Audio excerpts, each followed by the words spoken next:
stand by. We're about to begin. Good day and welcome to the Open Forum Q&A for NSP2 Grantees Conference Call. Today's conference is being recorded. At this time, I would like to turn the call over to John Laswick. Please go ahead, sir.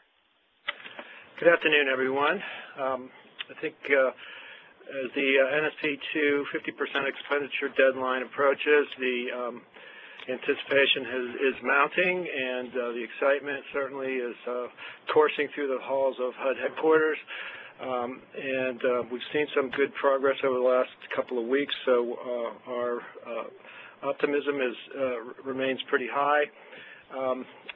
This call is intended to describe what we're going to be doing in the next couple of weeks and to answer the kind of questions, any kind of questions that you might have about demonstrating compliance with the expenditure requirement. The field offices received guidance from us early this week, and we have prepared some letters that are going out, and we'll talk about both of those things. Let's see. So that's generally kind of the turf we're going to cover. We have more than half the NSP team, I think, here. Paul Webster is not on our team, but certainly one of our leaders who's participating from the other office. Jennifer Hilton and Jesse Hanforth-Combe are available here. Hunter Kurtz and Ryan Flannery, and I think David's participating from another phone. So if we can't answer your questions, it's likely that there is no answer. Well, we will make one up. So now, I think there's been a lot of questions about, well, what happens at the end of the world? And we're going to try to kind of go through that carefully and sequentially. So our agenda is to look at the expenditure deadline, what we're going to be measuring, specifically expenditures, which we will find out are not exactly the same thing as drawdowns.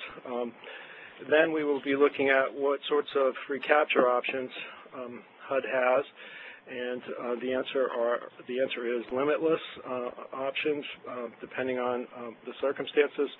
And then I don't think it's going to take us more than 15 or 20 minutes to go through this overview, but that leaves us plenty of time for the many questions that we anticipate that you have.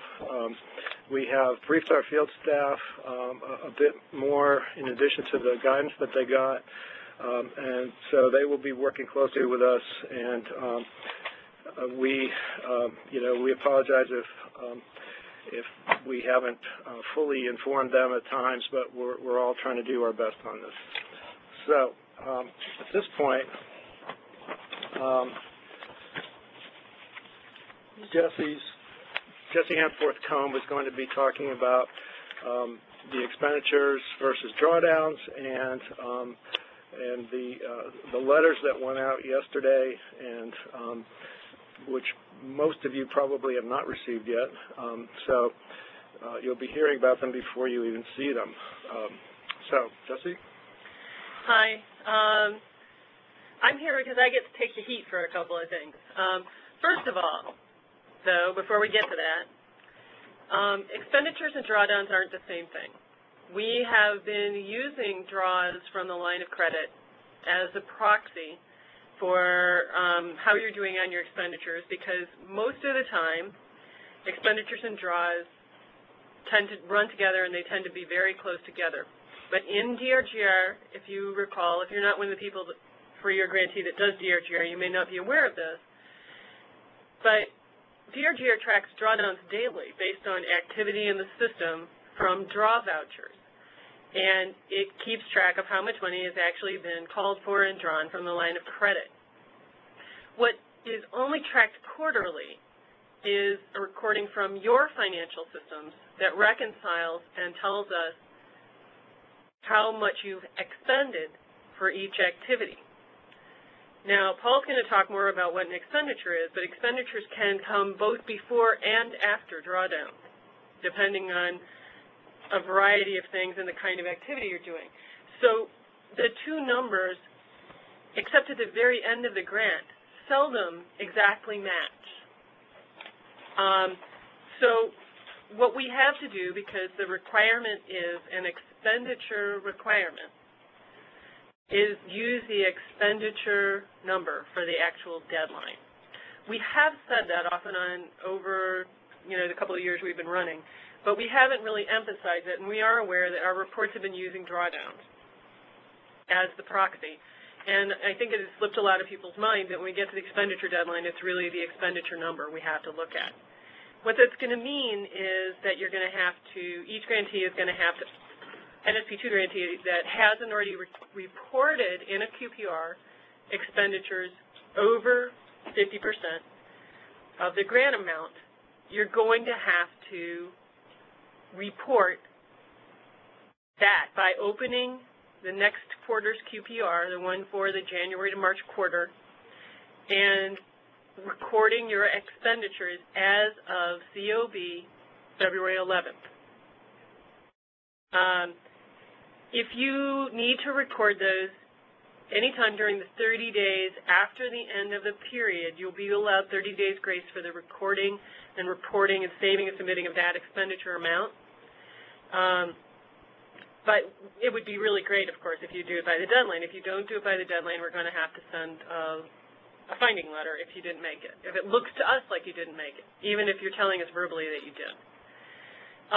Because we have to go by what's reported in DRGR. In the meantime, DRGR is not making this easy, and this is the part where, I'm coming with some mea culpas and some apologies. Right now, DRGR is storing your data properly. Rest assured that what you're putting in there on your expenditure lines, we've verified is being stored correctly. However, when you go to look at it in your QPR, there are two places where it's not showing you the right number. And it wasn't until yesterday showing us the right number. So the two places are, one is when you pull the QPR, it sums the activity total on the fly from what you have reported. So you report one quarterly increment, and DRGR sums all the quarters up till now and gives you a total. It's doing that correctly for activities. It's doing it wrong for the overall grant. The other piece that it's doing incorrectly is for those of you who have chosen to go below the activity level to report expenditures by responsible organization within an activity, that sub-level is not totaling properly up to the activity level. Last night, we took a data mining tool and we mined the data from the lowest level up, and we now know what the numbers were as of yesterday, and we're going to be pulling that data and sending it to our field offices. So until the emergency release comes through, which is scheduled for this week, that should fix these problems, and if the emergency release does not work, we will be sending the data to the field, and they'll be letting grantees know. So you can contact your field representatives, and we'll be sending them the data. The bad news is that we sent the letters yesterday before we figured out there was an error. So about 11 of you are going to get letters saying that your expenditures were not over 50%, and you did report them. Virtually all of the people, the grantees in this position, are the ones that had gone the level below the activity level to do the reporting based on responsible organization. So we this is a warning. Apologize. Yeah, You're so getting warned, but it's a warning letter, and it reports both your drawdown and your expenditure. I think what is true is that regardless of the glitches in the QPR, there are still, in almost every case, at least slight differences between expenditures and drawdowns. Yeah. So pretty much everybody's going to have to be going into QTR and making sure those numbers are tight and defensible. And so, and we're not worried about the rest of it. I mean, warning letters are not, significant, and they're not going to your mayors or anybody like that. They just went to our point of contact, whoever it was in our database.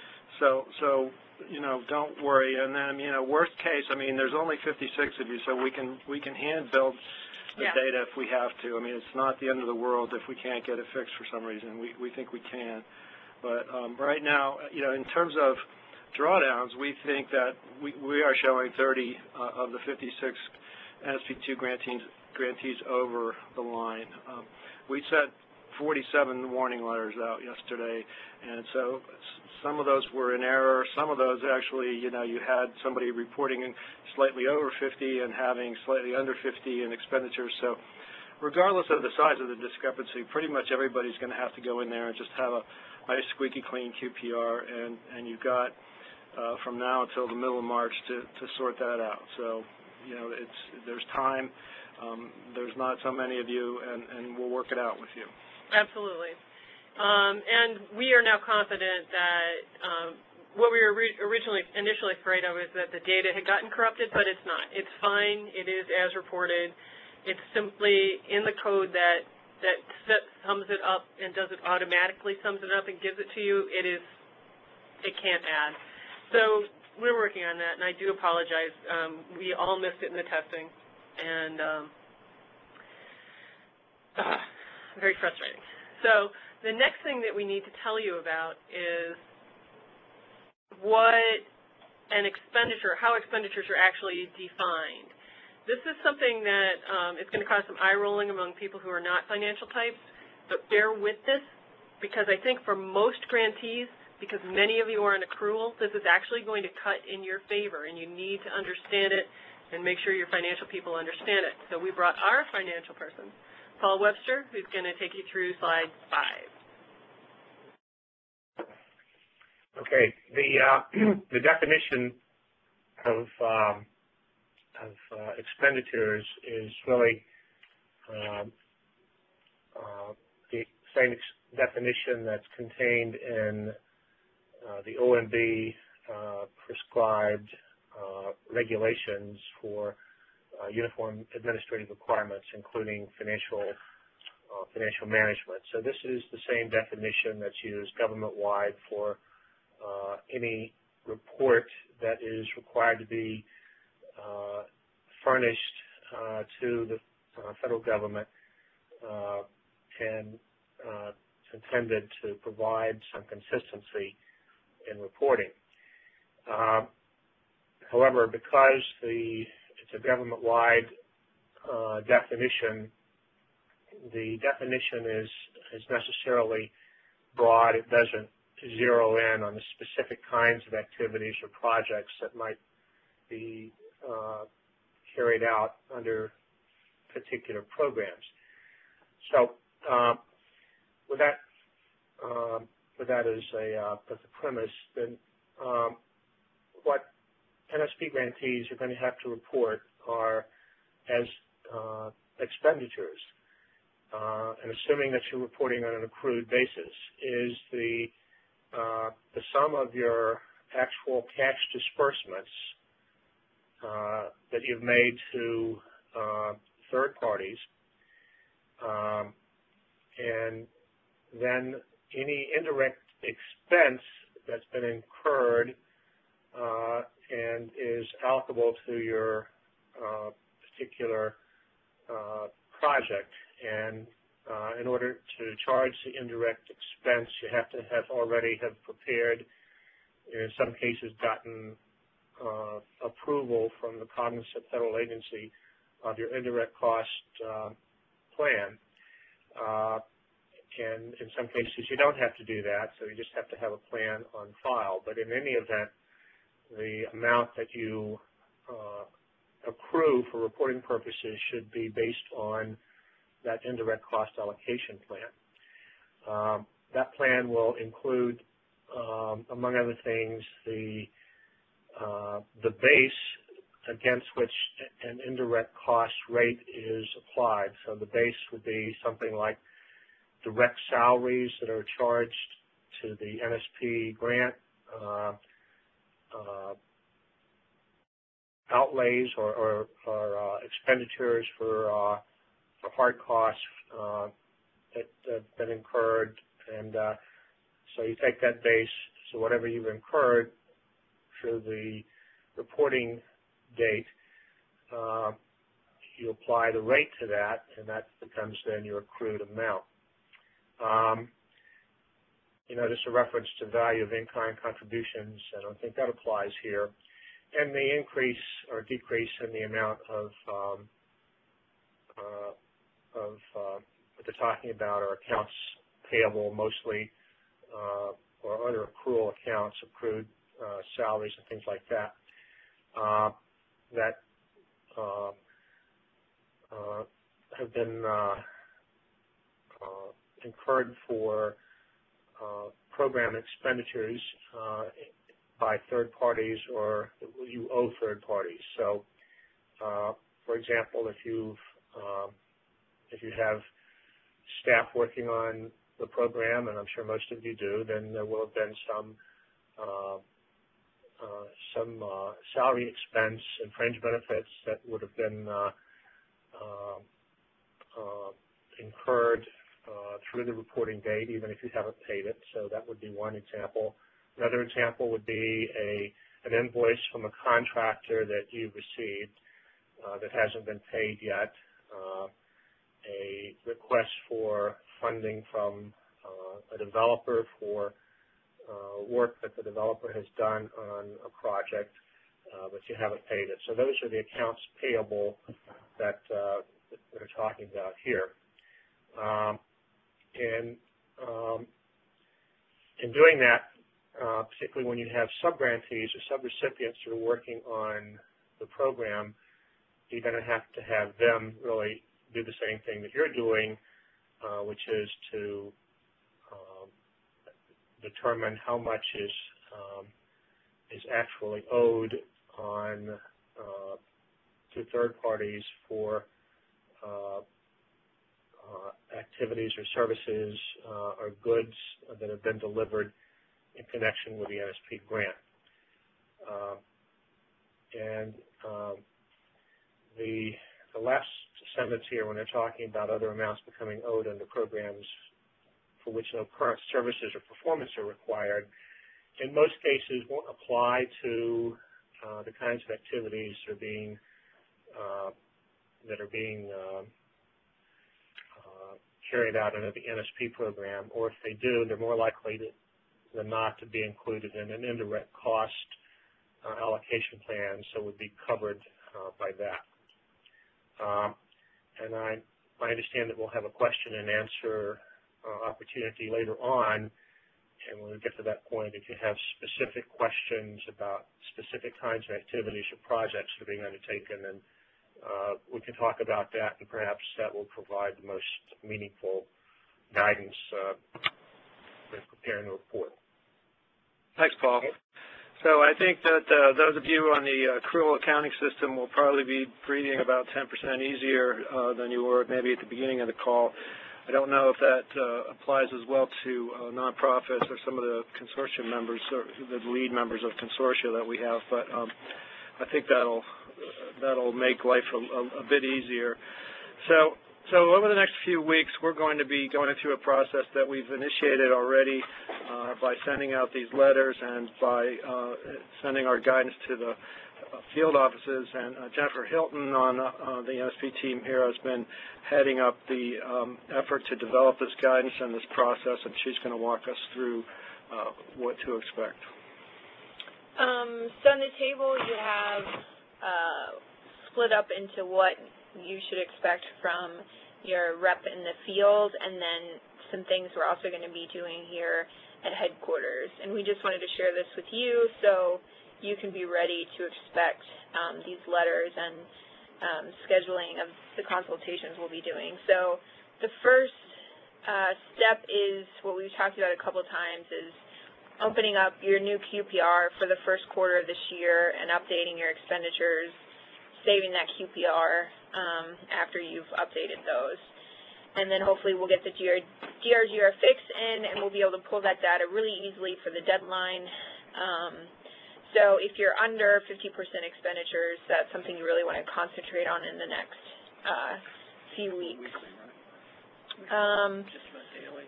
So as Jesse mentioned, yesterday we sent out the warning letters to those folks who were not 50% expended, or some folks who may be more than 50% expended, but the data and DRGR wasn't correct.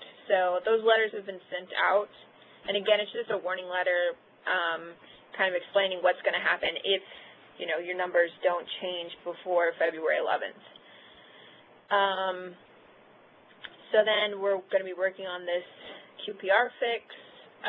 Then on the deadline falls on a Saturday, but once DRGR closes on that day, we'll pull the data, and so that will be the final data we'll use for your expenditures and your draws. And I haven't verified yet, but most nights during the week, DRGR closes at 9 p.m. effectively for a particular day.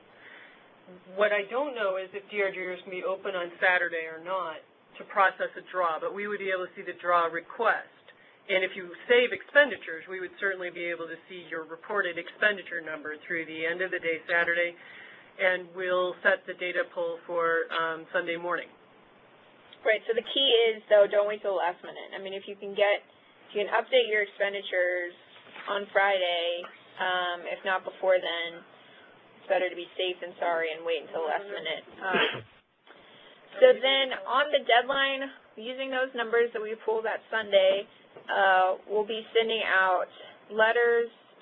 Headquarters will send out letters to people whose expenditures are under 50%, and in that letter you'll receive a finding for not complying. And what the next step is going to be is to set up an informal consultation with you, the grantee, the field office, and headquarters, and here it'll be run by the Deputy Assistant Secretary, Yolanda Chavez. She's going to run the consultation. There's information in the letters you'll receive about what we expect for you to come to the informal consultation with. We can do those via teleconference, so if you can't make the trip to Washington, we can easily set up a conference. And we'll just go over what happened in the last 2 years, why you didn't make the deadline, what is your plan to get to the deadline and the 100% deadline in a year from now. And then after that consultation, we'll then decide what the corrective action is for the remainder of the year. And for those of you who've been waiting, the answer to what can HUD do is anything we think appropriate. So grantees could lose money. You know, this is not to say that we will necessarily accept coming up short of that. We're certainly hoping that most grantees make it. If they don't, we are going to look on an individual basis, just as we do in CDBG, where this program is based really, and decide what the mitigating factors are, if any, what the prospects look like, and then make a decision. So you won't know until probably March sometime, you know, exactly what the outcome of this all is. I do want to say that above, we are going to look at grantees that are reporting, I think, 50 to 60% expenditures, just to sort of spot check that. We'll look at source documentation for your expenditures just to make sure that you didn't draw in advance of need, that your expenditures are actually expenditures. Right. In the meantime, whether we have the corrections or not, we will be able to provide you, you know, within a day or two, you know, what we're seeing in the QPR, so that you know you don't have to worry about whether your numbers are showing up correctly. If the fix to the system works, we're hoping to get printouts at least once a week that we can distribute to the field. But if you are close to the line and you're concerned about it, you can be talking to your field representative, and they can coordinate with us to give you the latest status of where you are at any one point. So we will probably be starting to set up these consultations in advance of the completion of the verification process, just so that we don't, you know, we don't lose time waiting for one thing to happen. If you are able in the 30 days to demonstrate that you have achieved the 50% expenditure as of the deadline, as of the deadline, then you will not be required to have a consultation. So there is, there is time for you to get it right. I really want to urge you not to overstate your expenditures, not to put in things that are questionable or anticipatory or otherwise could get you into trouble. I think you would, I guess my feeling is that you would have a better chance being a slightly, coming in slightly under the line honestly than coming in slightly over the line dishonestly. And so, that's all going to be part of the mix. And in fact, we are still looking at NSP1 obligations, if you can believe that. So it kind of doesn't end in some respects. I mean, if facts come to light a year later that these figures were not correct, then there will be repercussions, I'm afraid. So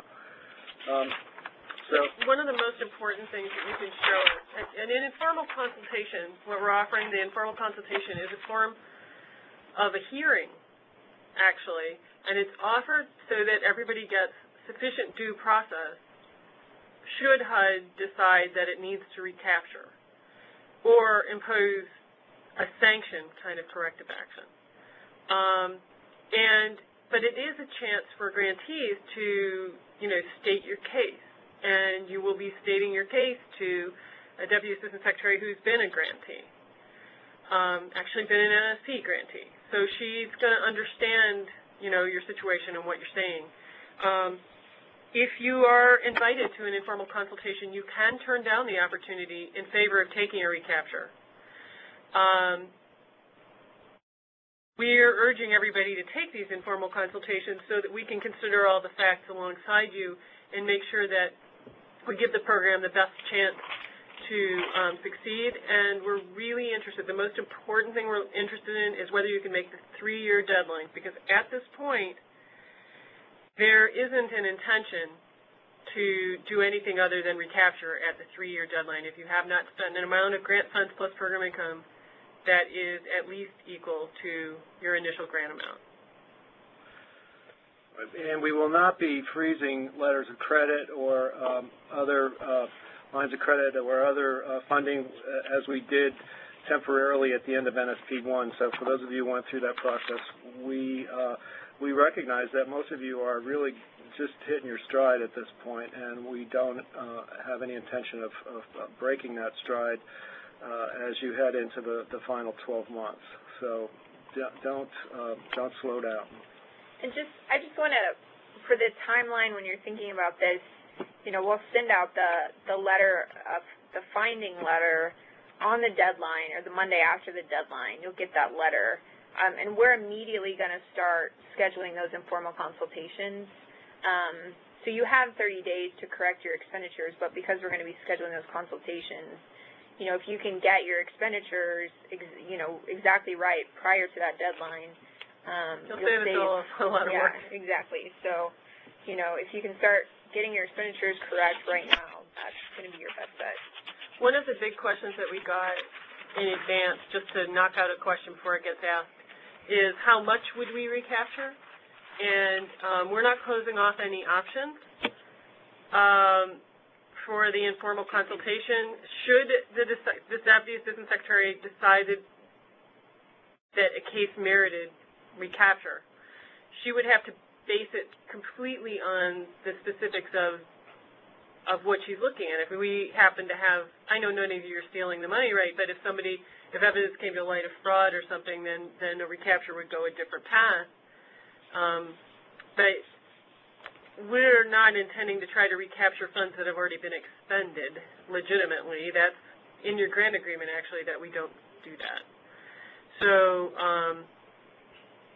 just sort of knocking that question out. For the most part, we are, I think, have a pretty strong predisposition toward other corrective actions than recapture if that can get you to the 3-year deadline and make it. But, you've spent 50% of the money in 2 years, and now you have to spend 50% of the money in 1 year, and we have to believe it. We all have to believe it. You have to be able to make it. So, That's really what the consultation is going to be about.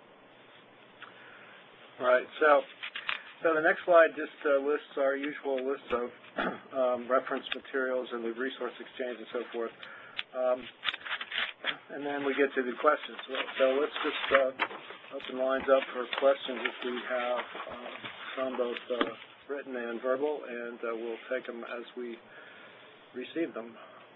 So guys, just a reminder, if you have a question, please do a couple things. One, change your feedback button from green to purple so we know you want to get in the queue. That won't get you in the queue, however. You need to press *1 on your phone, and that will get you into the audio queue, and then we'll just take the questions in the order they are received. And then if somebody else has asked your question and you don't need to ask it anymore, go ahead and press *2 and change your button back to green. If you don't want to call in or you want to write in your question, you can also do that. At the top of the screen, under the Q&A button, you can just type in a question, and we will answer those as well. So with that, Gwen, do we have any questions in the queue? And as a reminder, that is *1 if you have a question. We'll go to Lois. Hi, Lois. Hi, can you hear me? Ken. I'm surprised you all didn't bring this up, and I'm wondering if anybody else is having the problem. I called the recovery helpline earlier today because since yesterday, I can't even get into DRGR. And I'm wondering if you guys can speak to, is that part of this data correction you're doing, and if there's an expectation when we can get in?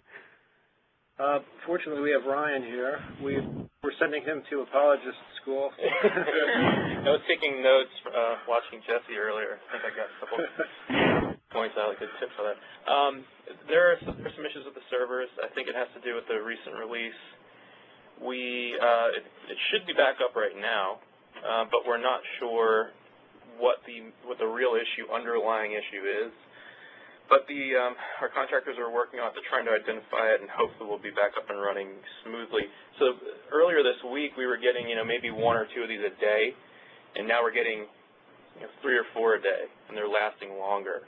But we're trying to resolve. Getting what? What do you mean by getting? So basically, are you getting a purple screen when you try to log in? Yeah, since yesterday I was getting that. Now I'm able to get to the page where it says disclaimer, and you either choose I accept or I do not accept.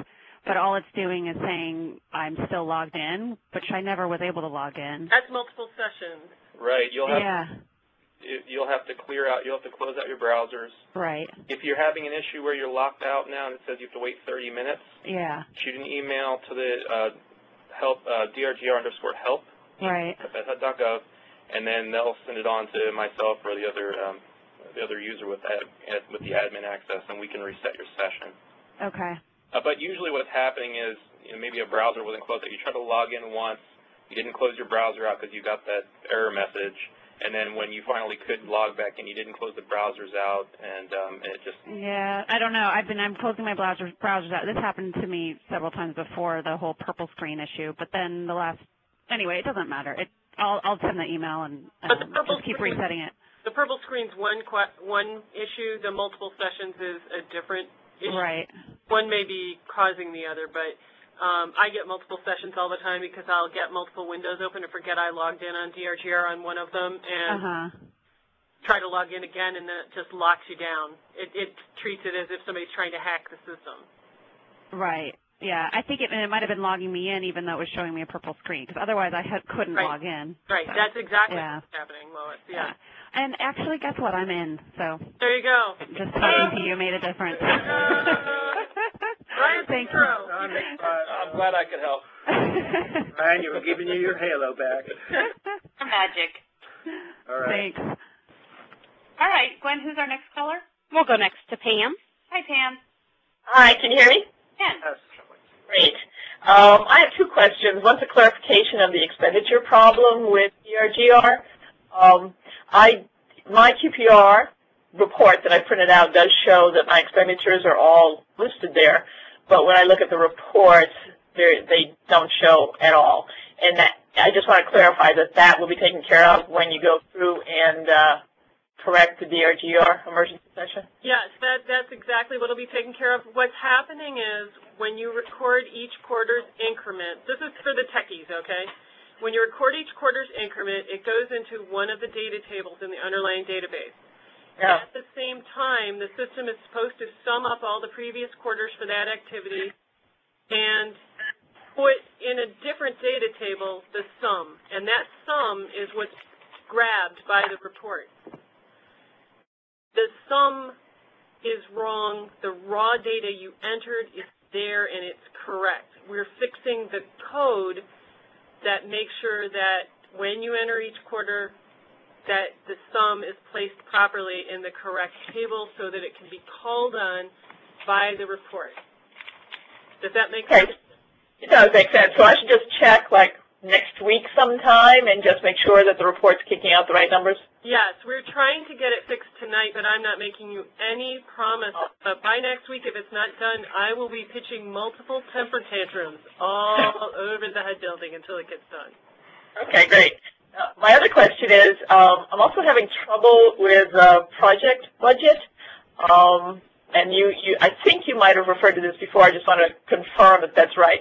I'd love to pull down another $6 million on one of my activities, but when I try to increase the budget on it, I'm stuck. I can't. It won't let me.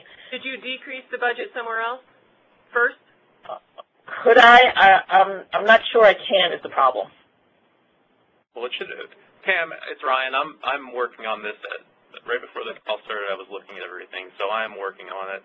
I'll give you a call after this, and we'll work through it. Okay, terrific. Thanks. Thanks, Pam. Thank you. Okay, Gwen, who's next? We'll go next to Rebecca. Hi, Rebecca. Hi, actually it's Rhonda from CRHDC. Okay. And I have a question. I'm not sure whether this is had something to do with the last question that was asked, but so we have our budget broken down into a number of different activities, and we've spent a lot on the single-family homes, but we also have redevelopment and we have multifamily homes. Now, my question is there some flexibility into how we spend that money? Say if we spent more on single-family and less on multiple family, is there some flexibility in that, or are we is there an opportunity at some point down the line to revise the budget somewhat, as long as we don't go over the overall total budget? So the broad answer, Rhonda, is that there is some flexibility. It really depends on. I think you're a consortium member.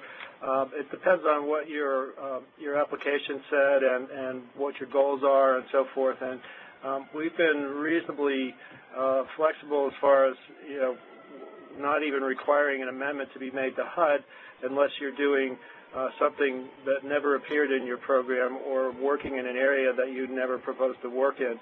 If it's, generally speaking, if it's a matter of shifting funds among activities, that's something that the consortium or the applicant can, or the grantee can usually work out.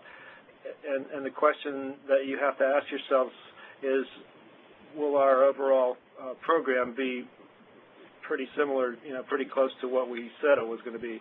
I mean, we recognize that there's changing conditions. So people that started out doing a lot of AC rehab resale are now moving to AC rehab rental. So, as long as your numbers and your locations and your activities are basically what you said they were going to be, but, maybe the subtotals are a little bit different, you're usually going to be okay. That's something you're going to have to work out with the lead member in your consortium, and they're going to have to, make sure it balances out. Does that answer your question? Yes.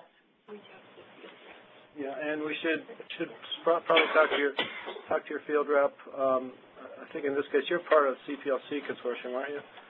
Correct.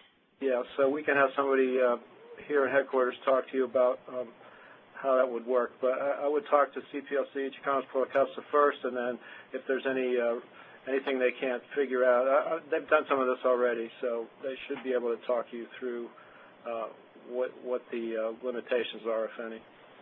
Okay. Thank you. Thank you. Thanks, Rhonda. Okay, Gwen, who's our next caller? And once again, that is *1. We'll go next to William. Hi, William. Hi, this is Bill Roeder. Can you hear me? Hey, Bill, we can hear you just fine. Very good. I just want to be sure I understand what I think is a point that's going to come up with a couple of the grantees that I'm working with. I'm sitting in my office on February the 10th or 11th, and I get an invoice in hand. And I haven't had a chance to review it, and I haven't had a chance to check the source documentation. Certainly haven't sent it to accounting for payment or recording it in DRGR as a draw. If I understand you correctly, though, because I have that invoice in hand, I can still go ahead and record that as an expenditure per the January through March QPR. And then if at some point later on I find a problem with that invoice, I would have an opportunity to make an adjustment in the 30 days following. Is that correct? Generally speaking, I think so. Paul, can you answer that one? Well, as far as recording it in DRGR is concerned, the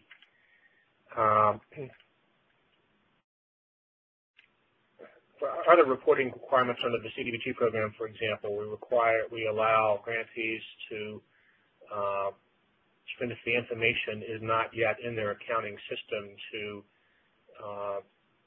to nevertheless report as long as they have records to support the amount that's being reported.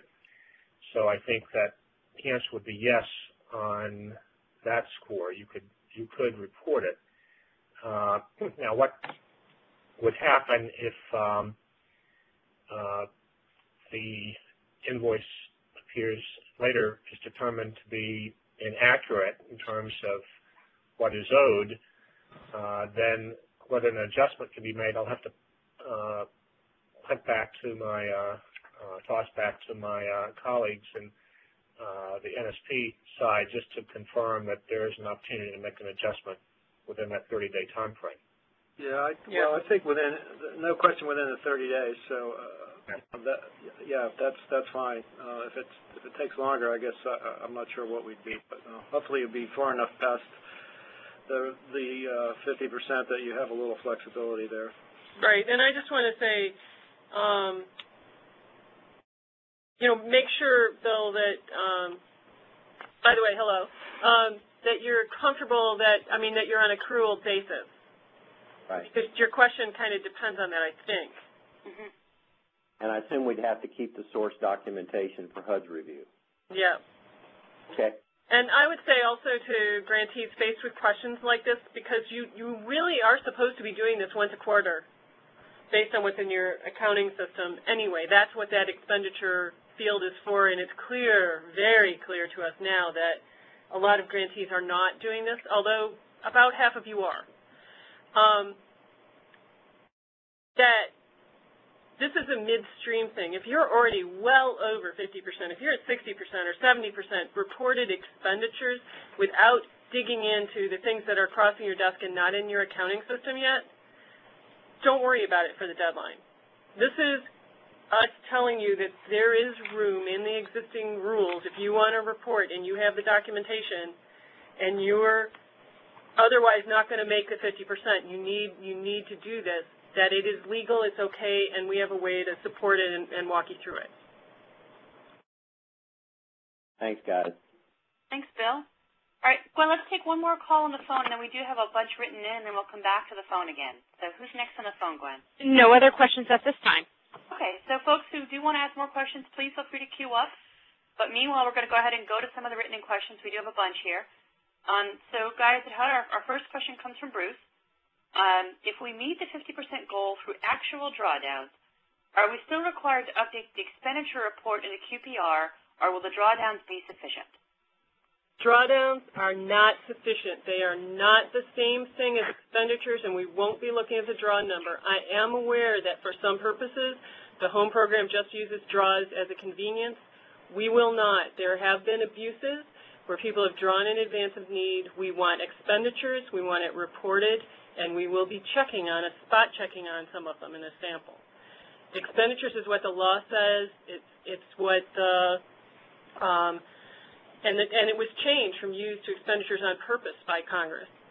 And it's what the notices say, and we have to use expenditures. It's a term of art. It's defined by OMB. And so that's what we're going to use, and that's what we need you to report. If you don't report it and you just leave it at drawdowns and your reported expenditures are under 50%, you'll be getting a finding and an offer for an informal consultation.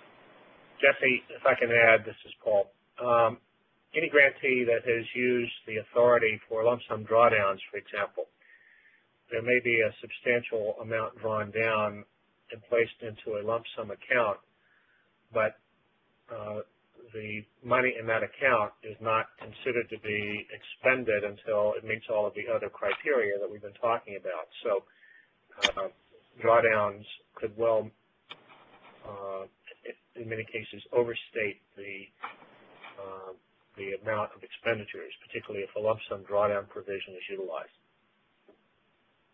Paul, there is a case in which the drawdowns could drastically understate expenditures as well, right? I mean, if they had just closed on a multifamily building the day before the deadline, and sure, there could be situations where a grantee has received invoices, goods or services for goods or services actually delivered, and would be entitled and would be, under this definition of accrued expenditures, would be able to record that what they've already what they've been invoiced, but they may not have actually drawn down the amount necessary to pay that invoice through DRGR. So it could understate, it could also overstate. Right. Correct. And the next question we have, guys, from Sarah, I think relates to that exact question. So Sarah's question is, if a grantee is under a construction contract, and it's booked as payable in the grantee's accounting department, but only 50% of the contract work has been completed, does the entire contract amount count as an expenditure? In other words, if they've only done half the work, but they've got a contract for the full amount of the work, can they count the full contract, or is it only the part that's actually been done? Well, what I suspect and what I hope the grantee's accounting system has recorded is an obligation for that contract, or could be termed an encumbrance under some accounting systems, but they should not have recorded an expenditure, at least for purposes of reporting, and to meet this requirement. They could not claim the full amount of the contract simply because you've entered into one. Now, contractors who, construction contractors, typically recognize revenue on percentage of completion basis, particularly for a longer-term contract. So, if they do that and they invoice you for a percentage of the contract work completed, then that would be something that you could report as an expenditure. The amount on the invoice? The amount on the invoice. So Paul, let me recap what I think you said, just to make sure that I got it right, that you can only count the part which has actually been invoiced to the grantee, not the full amount of the construction contract, but the amount that the work has been done on a pro rata basis, if they're billing on a pro rata basis, that has been invoiced from the construction contractor to the grantee. That's correct. Okay. So Sarah, I hope that answers your question, but if not, feel free to write back in or call in. Okay, the next question comes from Antoinette, and I know we've had this question before. Her question is, how will purchasing of construction stored material affect expenditure versus spent? Some consortium members are considering purchasing materials which may be stored up to 90 to 120 days. Also, is the timeline of 90 to 120 days reasonable for purchasing the materials in advance for construction? And John, I know that we have answered this question before in that it is acceptable to purchase materials as long as it's for a specific job, and there's tracking and there's insurance and all those sorts of things. But do you want to elaborate?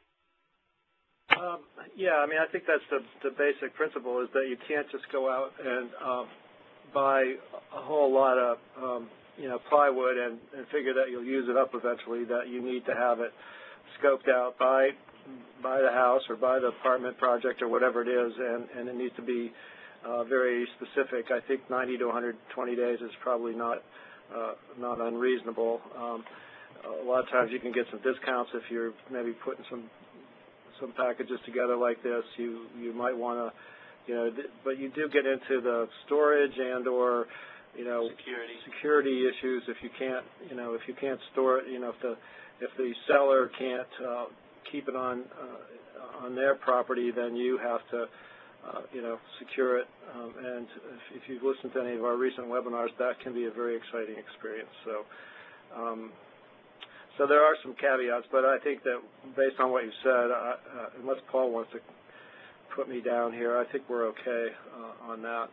And John, people have said it could be the grantee purchasing the materials, or it could have been a developer, but the issue with the security and storage and insurance and all that remains true. Right. Yep. Okay, so Antoinette, I hope that answers your question, but let us know. Okay, the next one goes from Sandra. Grantees have asked about the possibility of the daily draw threshold being increased. Could you speak to this subject?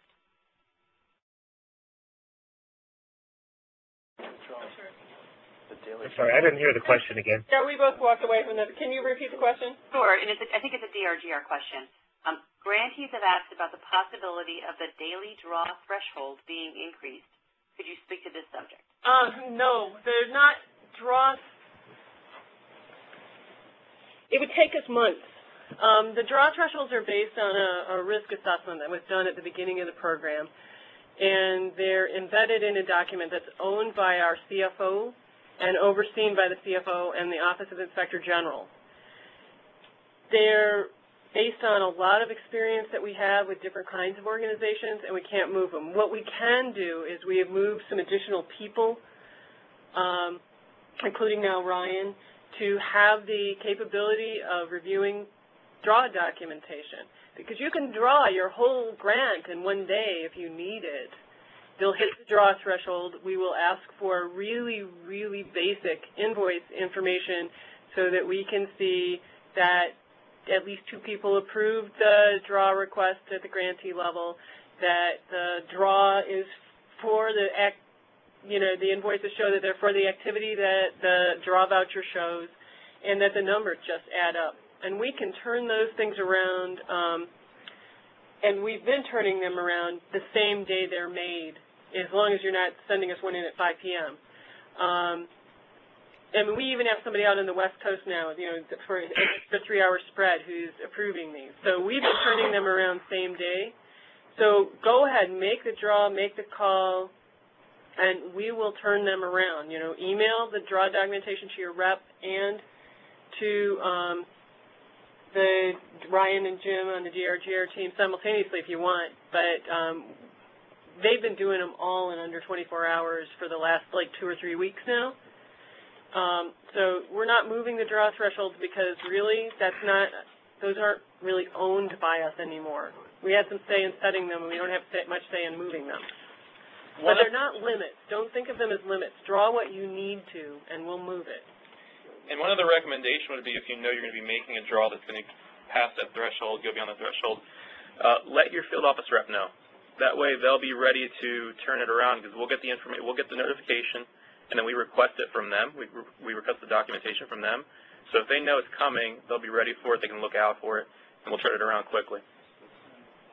Okay, thanks, Ryan. All right, the next question comes from Cindy. Her question is, just to clarify, you will not be automatically freezing funds on February 11th for the grantees who do not appear to have met the expenditure requirement.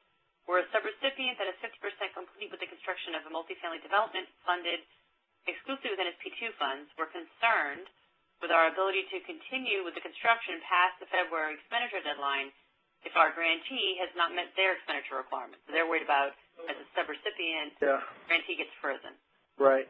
We just talked about this with Yolanda a couple of days ago, and she's our boss, Deputy Assistant Secretary, and she said that we have no intention of stopping work on a valid contract that is underway and is partially funded and is partially unfunded.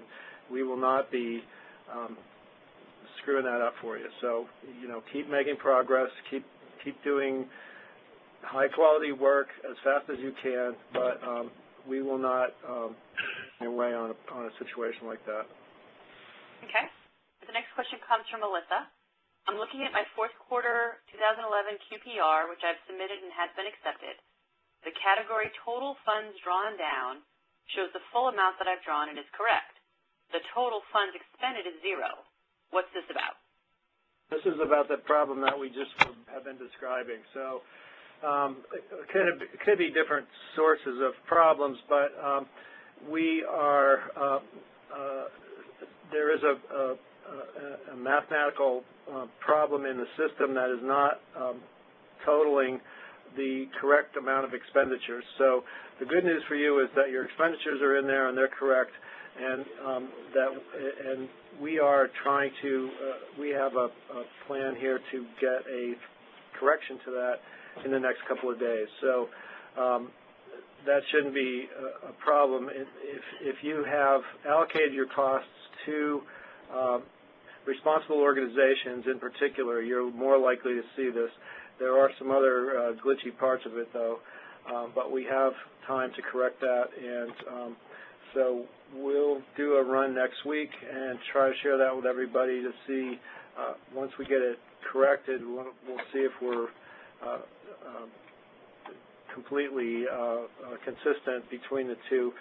There are going to be times, though, when your expenditure number may not be the same as your drawdown number, and so that's why we're using the expenditures. So that's going to be the thing that we focus on from here on out, but don't fret until next week and you get a shot at what the corrected numbers look like. Okay, thanks, John. All right, we're going to take a couple more questions, and then we have a bunch more written in, but we'll take a couple and then come back to the phone. So again, if you want to call in and have a longer discussion or more questions with the folks at HUD, it's *1 to get in that queue. So we have a question from Yannick, which is, he has two questions actually. The first one is, how will you handle errors? If there is a data entry error, either in DRGR or any other human error that creates a shortfall, will you give the member a chance to make the correction after the deadline? Is there a grace period to handle errors and make adjustments after February 11th? Yes. That's what we said earlier. You'll have a 30-day grace period.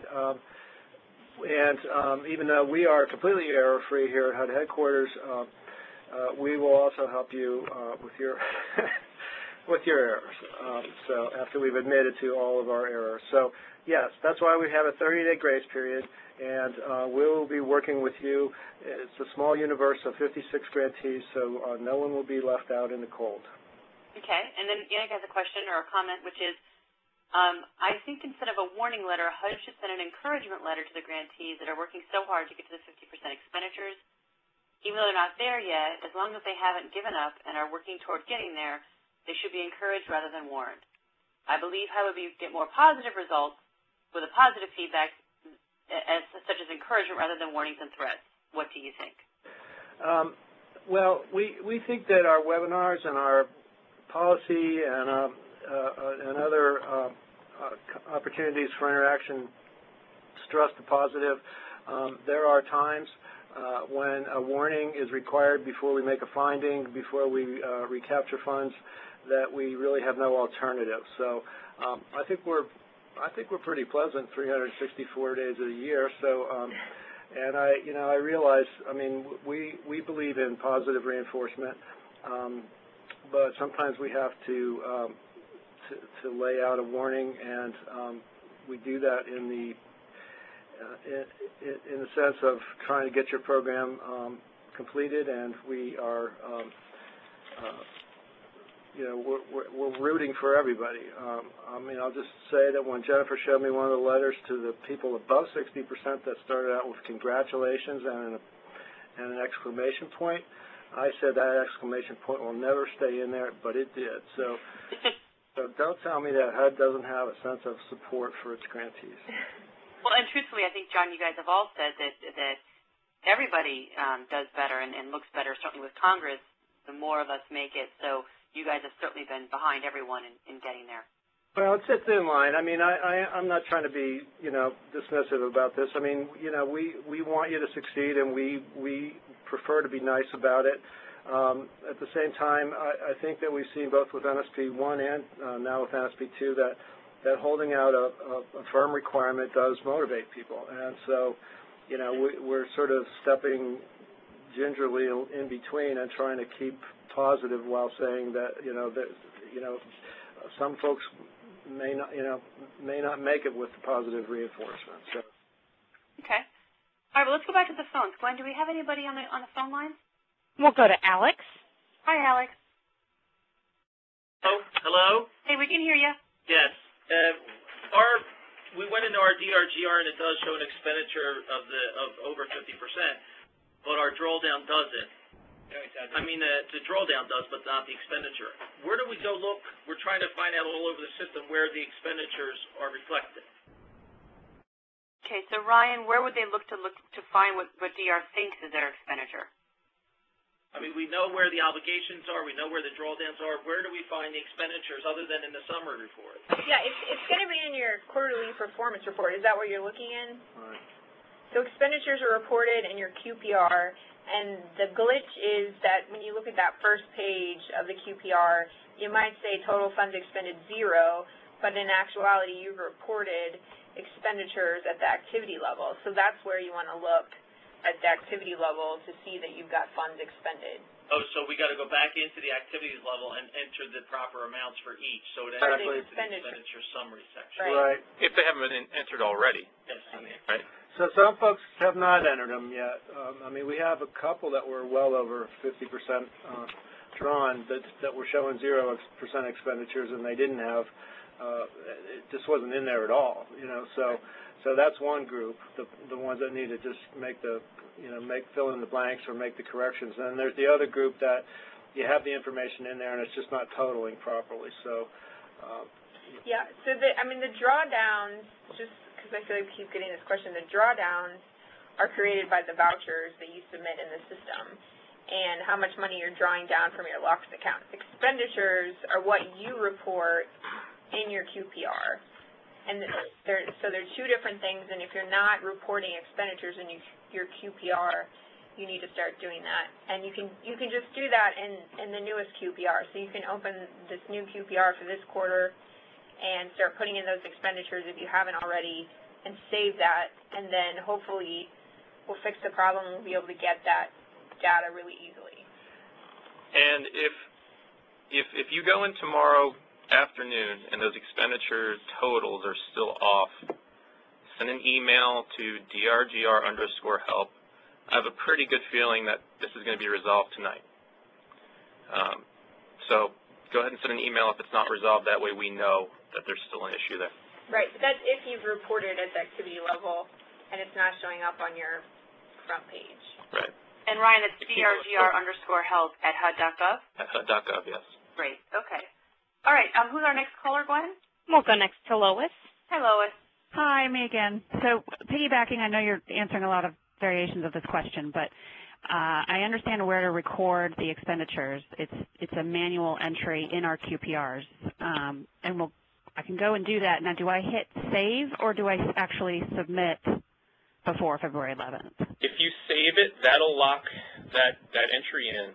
Okay, and you guys can pull from so you're ready to submit your QPR. If you submit your QPR, you're going to not be able to go in there and edit it. Because that's a good point. Okay. Can we run a report of what we've entered for expenditures, so it's easier to sort of look at everything in one place rather than clicking into each activity? You can. I forget the 07C. Okay. Forget, it's one of the fin reports, the 07, I think 07C. Okay, as long as you know it's there, I'll find it. But the report currently, the cumulative numbers are showing incorrectly both in the reports and on the QPR. So if you look at the cumulative number and it shows for this activity you have X amount of dollars or 0, for example, overall expenditures, then they're going to be errors with that. So you want to look at, I believe the report should show the activity level expenditures. Okay. So the part that you're saying is potentially going to be corrected by tomorrow is... I would say check the report tomorrow afternoon. Okay. And what is wrong, and because I just can't recall exactly how the QPR is structured, and I'm trying to look into it now, but the summary, the cumulative on the front page of the QPR is what you're saying is totaling up wrong, not the individual activity cumulative. Not on the QPR, that's correct. Okay. The report, I'm not entirely sure about. I don't want to steer in the wrong direction. Okay. I think, Lois, depending on how many activities you have and how much of it is, you could go in and take your expended from your activity level in your QPR, put that in an Excel sheet, and add that up yourself, and then you would know, if that's possible, depending on how many activities you have in the system. Yeah, I have a lot, but that's an option.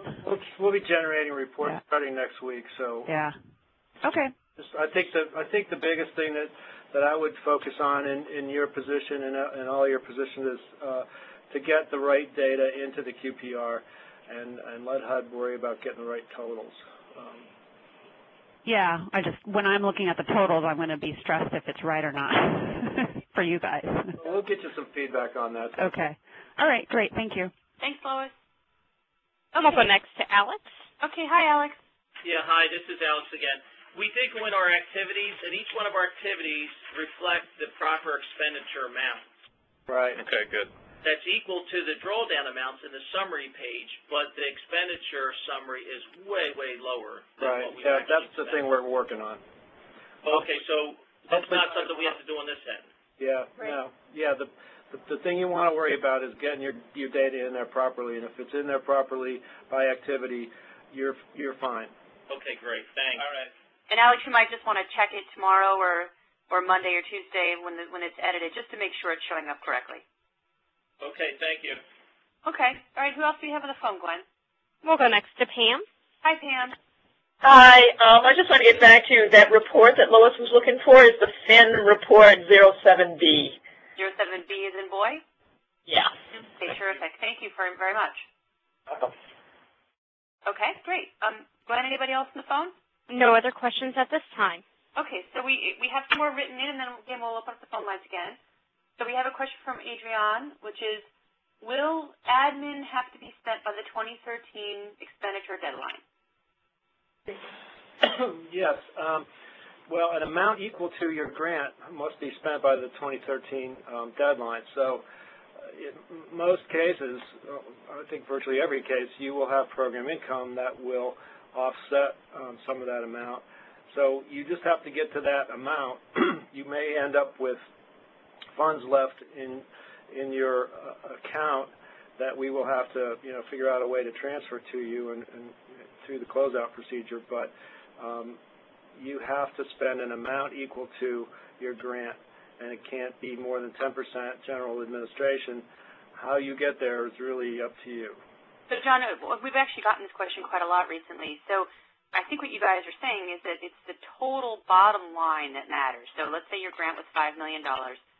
You have to have shown expenditures of $5 million by the 2013 deadline. Exactly. But if you have a bunch of program income and maybe you're concerned about long-term monitoring, and so you want to save some admin money to be able to do that over a longer period of time, you might well have admin money that will be left in when 2013 comes around, and you might not have spent your full 10%, and that's okay as long as you have spent the total amount of your grant, whether it's through some combination of admin and project costs, and you can make up the balance of that 10% that you're allowed to spend in out years because of your program income.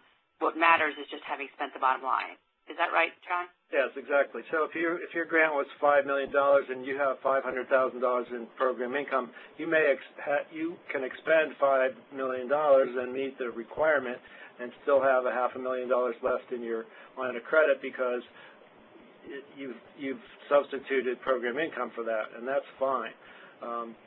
What I'm not so sure about is if you spend less than 10%, before the expenditure deadline, if you're going to be able to sort of offset, go over, after that. We haven't written that yet, so I don't know. But so I would assume that you're going to be able to spend no more than 10% of whatever you have.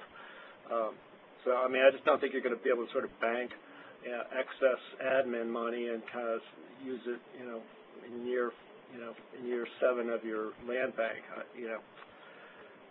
We haven't answered that yet, but I think to be conservative, you should just assume that the 10% is going to apply right on through the closeout period. Okay. So hopefully, Adrian, that answered your question, but if not, please let us know. The next question comes from Michael. What is the policy regarding third-party verification in determining homeowner income, specifically third-party verification of 401k documents?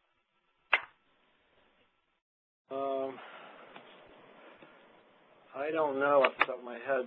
Marcia, do you know? This is, well, it depends upon what income definition you have chosen as a grantee. Right.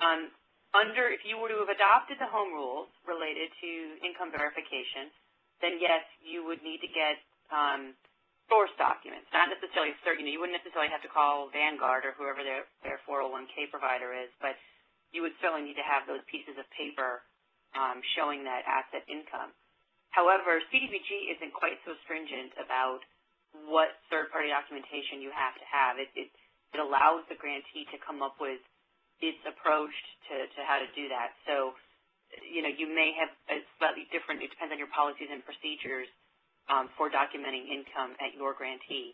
Jessie, is that your understanding as well? I'm not sure if she's still on in her office, but yeah, I would say that just because you adopted the home long-term affordability standard doesn't mean that you necessarily have adopted the home income verification policy. So, having a little more flexibility, like you say. I mean, CDBG allows 3 different forms of income verification. There's a good handbook on this that the Home people put together. It's on our website. Has a lot of these kind of details. So, but yeah, third-party verification is nothing much, going to, the IRS and having an agent say yes or no, but just, having documents from a third party that are, not generated by the applicant. Right. So, Michael, let us know if that doesn't answer for you. The next question comes from Leslie. Leslie asks, on the NSP Resource Exchange, the NSP Weekly Commitment and Expenditure Report explanation states that the drawn from grant and the total drawn is the amount expended. The column title on the report is drawn from grant. Is this indeed drawn amount, or is it the expended amount? Drawn amount, we've been using that as the proxy. That's what Jesse was talking about earlier. That's been giving us an idea of where grantees were at over time, but that's not what we're using for the purposes of determining whether or not you've met the expenditure requirements.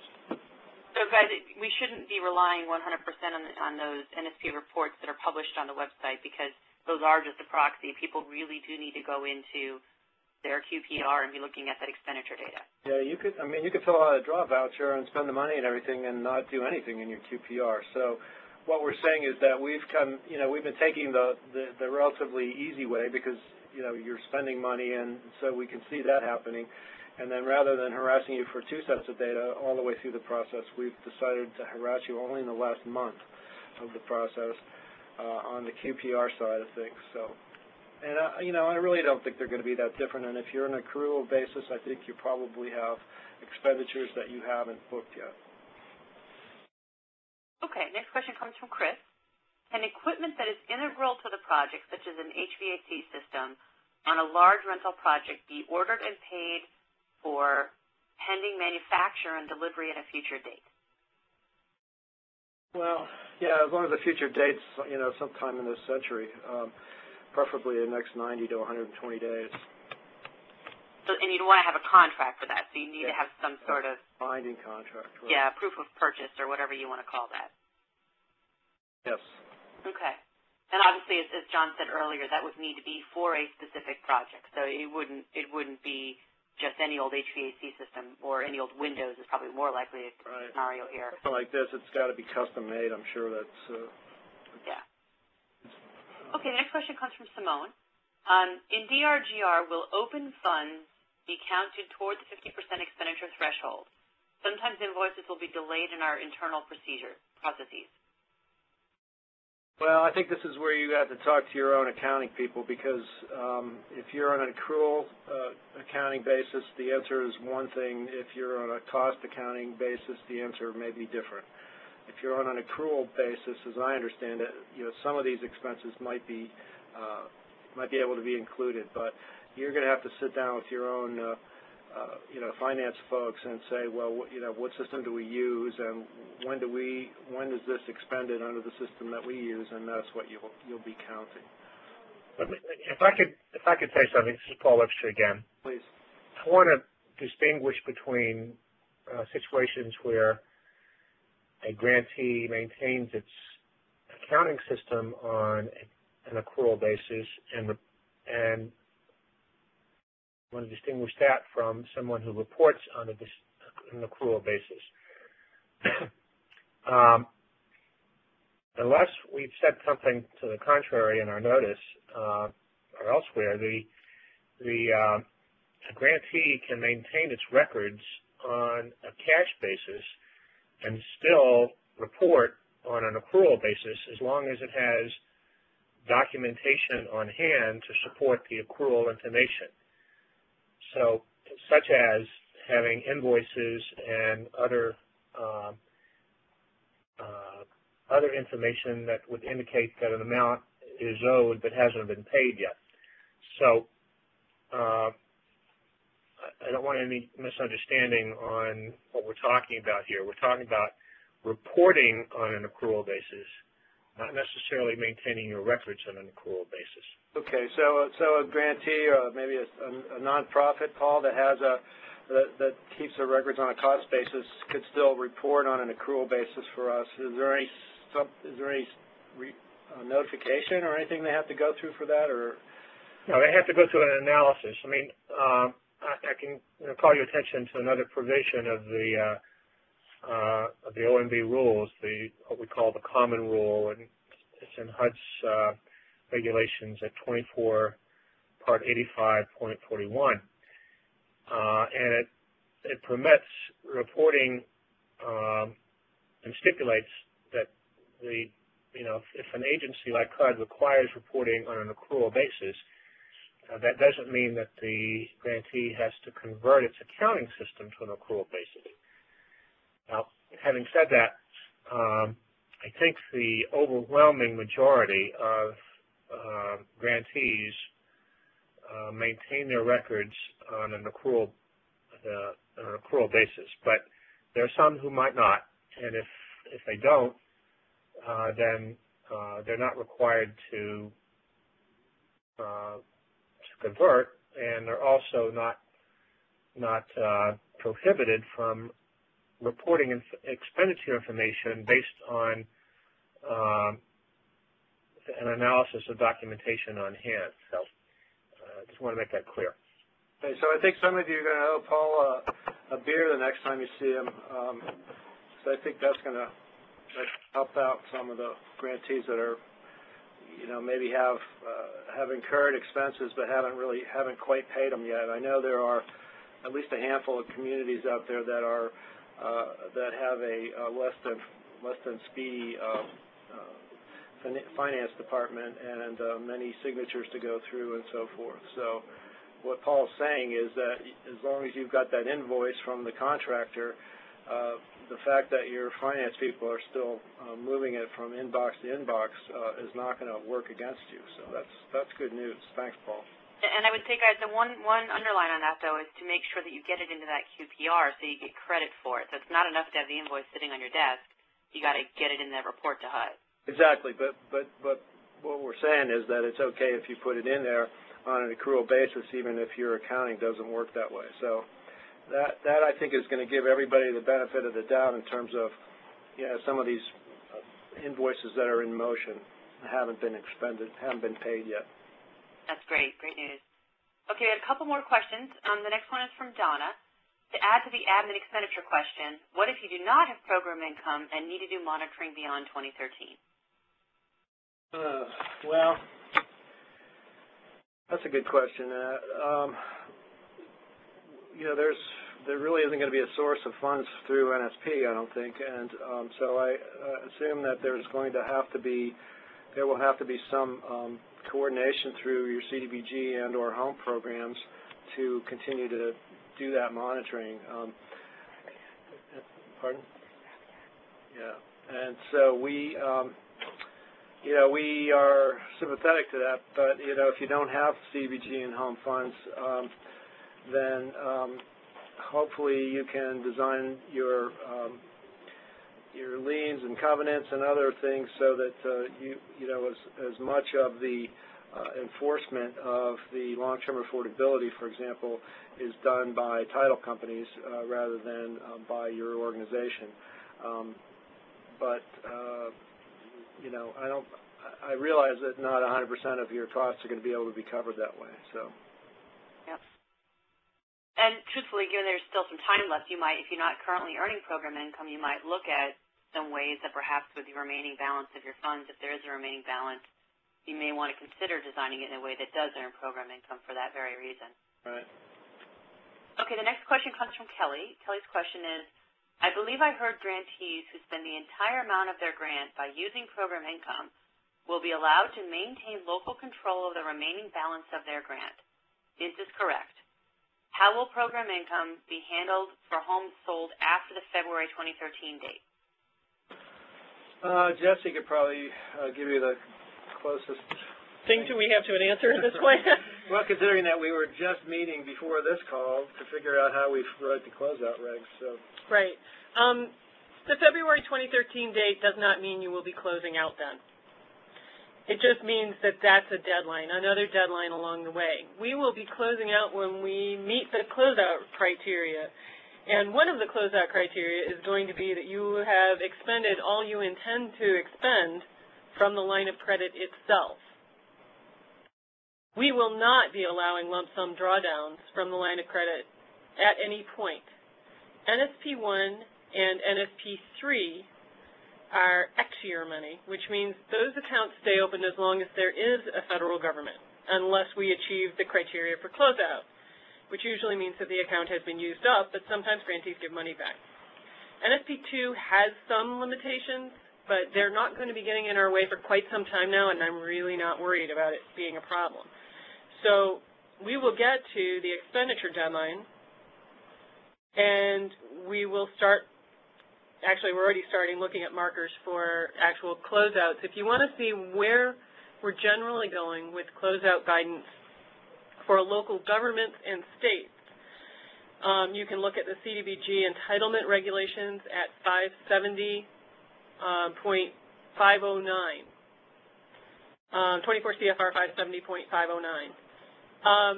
Nonprofits will be covered slightly differently. And we'll be taking pretty much a straight Part 85 course through with possibly some limitations, which basically means that program income received after closeout will be need to be used for eligible uses in the defined target area and a national objective one time, and then after that it'll be miscellaneous revenue. If you have a CDBG or home grant open right now, you're probably in NSP for the rest of your life. So I think part of the question was also, what if there's program income, what if they've spent program income and there's a balance of, left in the line of credit? They're not going to be... It'll stay open. So far as I know, right now. I mean, we're still exploring the limitations that were in ERA for NSP2, and we will let you know if at any point it looks to us there's a point where we would be forced to close it. But we cannot allow lump sum draws from the account. You can only draw as you have been drawing. So, Jesse, just to recap, I think what you said was come February 2013, it's not like HUD is going to... Lights are not off. They're not going to turn off DRGR and that money doesn't go away, that you would continue to, because as long as you have met your minimum expenditure target because you had program income, you would be able to continue to draw out of DRGR to continue to do eligible activities with whatever you have left over. Yes, but I would strongly urge, that's exactly right, I would strongly urge grantees to help us all out here and establish revolving loan funds so that you can draw from your line of credit and get that number down. And so, guys, what that means, Jessie's not talking about capitalizing a revolving loan fund. What she's saying is when program income comes back in from various activities, create a RLF. Create an RLF with that program income, which is for a specific use. So it's not for any old activity, but it's for rental housing or home buyer or rehab or whatever you're doing with it. And then you revolve within that fund. And meanwhile, for everything else you're doing, other kinds of activities, you're continuing to draw out of DRGR. And that'll help solve part of this problem. Exactly. And speeding up. Now that you've got the basic program, you got your sea legs, speed up and get the rest of that money drawn from the line of credit. Start moving the money from the line of credit before the next program income check hits you. Hey guys, there was a discussion of revolving loan funds and a little bit about how to set them up in the webinar that Paul and I did. I think it was maybe in September. That's on the NSP Help Resource Exchange. So if folks want to go look at that, there is some information about the rules around that and how that can work. And of course, people can write in questions into the website if they have more questions about that. Well, it's not complicated, but what it does is it moves that stream of income into a separate little pool, so it doesn't keep coming back into your general account. Right. And in DRGR, that's just simply done by creating a project. That would be a revolving loan fund project and checking the revolving loan fund box. So it's pretty simple to do in DRGR as well. Great.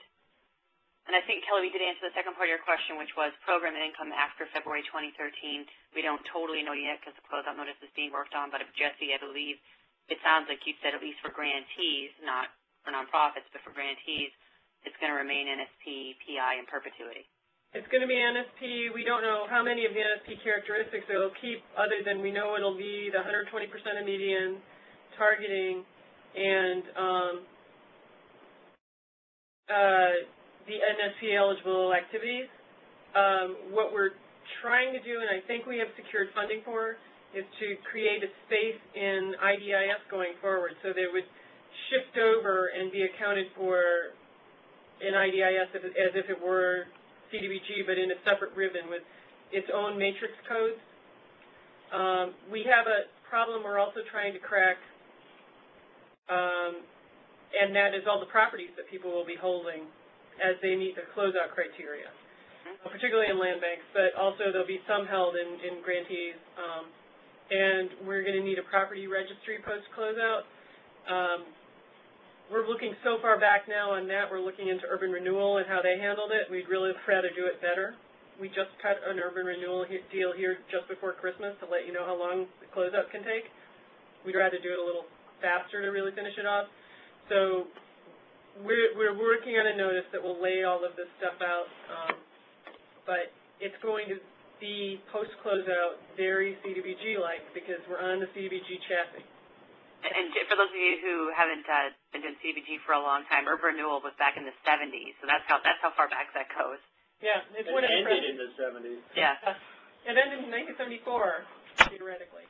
All right, so we have one more question from Simone, and then we'll just see if we have any last questions on the phone. Simone's question is, our QPR is due on Monday. However, the expenditure will not reflect 100% of the 50% expenditures. How would this affect our February deadline?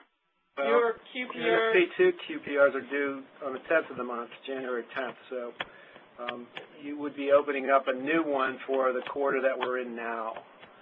So once you finish the one that you didn't do a couple of weeks ago, you can do this one. We want the expenditures reported for the quarter that they were actually expended, is sort of the answer to that question, though.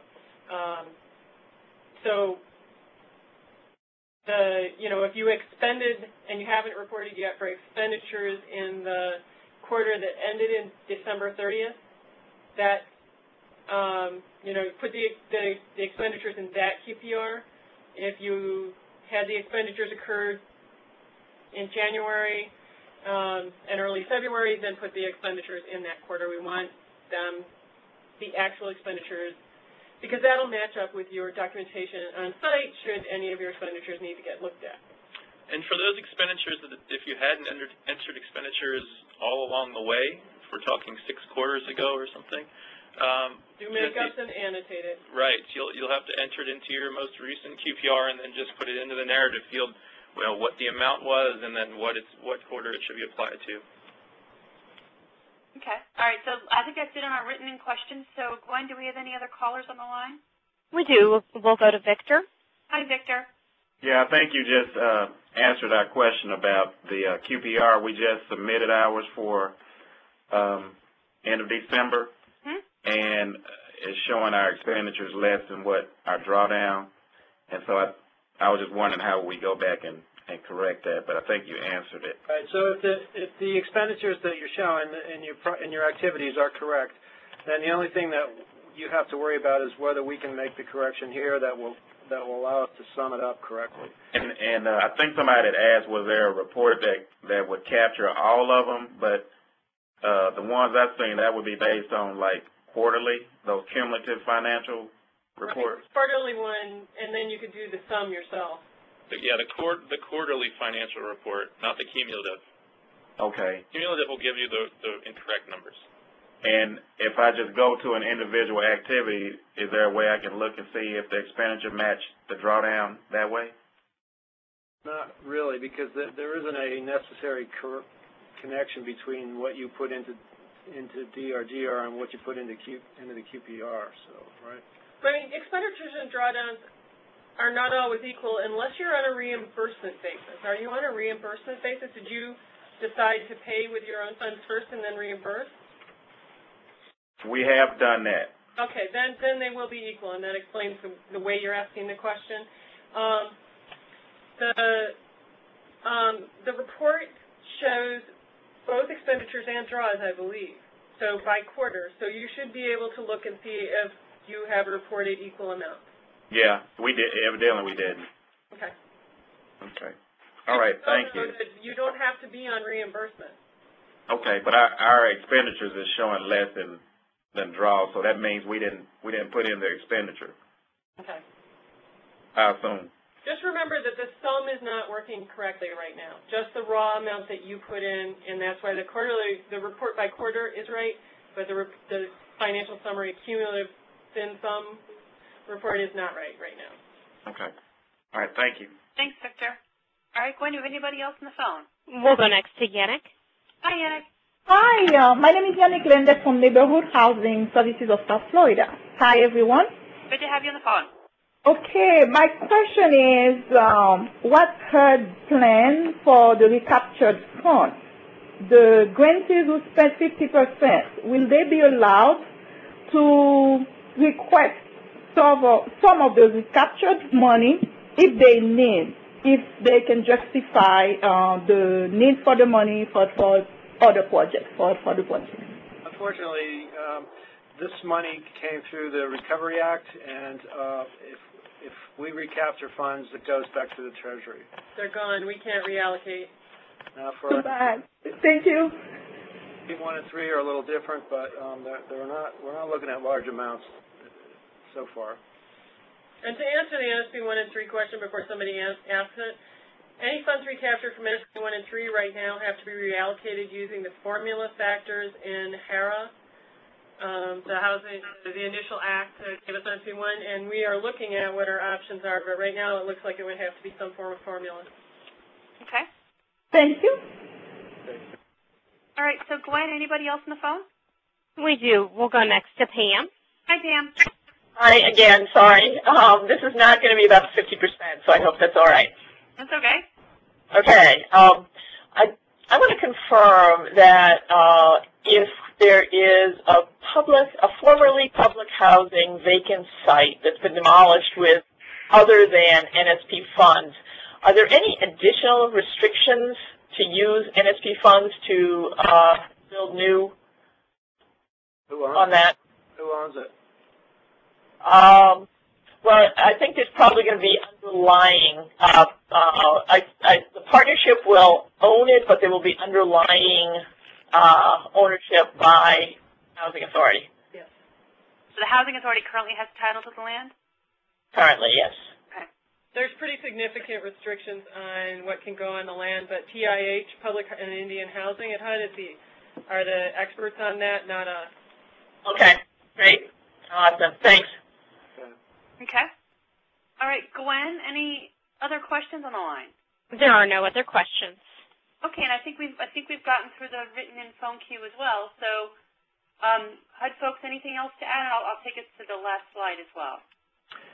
Well, just let me kind of go back and recap. So, I think the big factor here is that we're going to be looking at expenditures, which are not exactly the same thing as draws.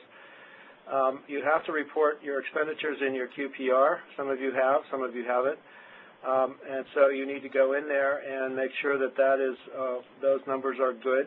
If those numbers are good and they add up to 50% of your total grant, then you should be okay. If you can use it, according to Paul, you can treat expenditures and report on an accrual basis, which will allow you to, for example, report as an expenditure an invoice that you haven't actually written a check for yet. So that should be good news for those of you who have a lag in between there. So at the same time, our system isn't properly adding the expenditure figures in the QPRs. We are trying to fix that. We're sure we will soon. If we don't, it's not your problem. We will have to build it ourselves, and you know, you're not going to be required to go out of your way. However, if you don't record 50% expenditures, we will be setting up calls or meetings with our Deputy Assistant Secretary to look at what sorts of corrective actions are most appropriate, with the eye towards getting you to 100% by February 2013. So what you need to focus on is getting your most correct, the most accurate possible figures into your QPR, starting with the one that you can open up for this current quarter, and that's the number, that's the place we're going to be looking for the right figures. So if you're having problems with that, you should touch base with your field office. If they can't figure it out, they will get us involved, and we will do everything we can to figure it out. You know, I think we're in pretty good shape with most folks.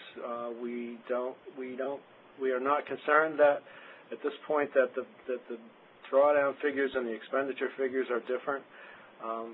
We're just letting you know that the expenditure figure is going to be the one that counts by the deadline. So that's what you should focus on.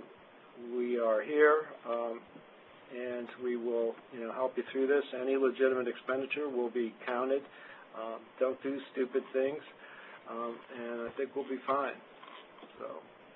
Great. And guys, just to follow up, if you do have follow-up questions, or if you get in the middle of this a week from now, or DRGR isn't looking right, do feel free to go into the NSP Help Resource Exchange and send in a question, or the DRGR web box that we just talked about, or email box we talked about earlier with DRGR questions. So please use those resources. The turnaround time is pretty quick these days, so you surely should get an answer back quickly.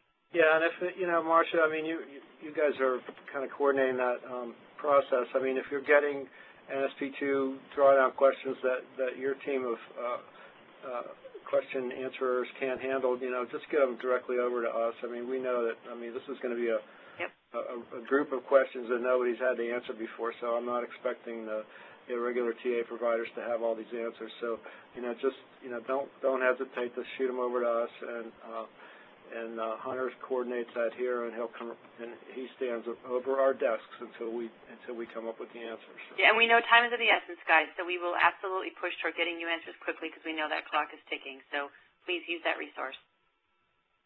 All right, well, thanks, everybody, and thanks to the folks at HUD for this very informative webinar, and we hope everybody got their questions answered. Also, please do feel free to fill out the webinar evaluation, and you'll get an email as well afterwards asking you to. So you let us know what worked and what didn't, and what future webinars you'd like to see as well. So thanks, everybody, and good luck with that deadline. Yep. Keep up the good work. Thank you, everyone. That does conclude today's conference. We thank you for your participation.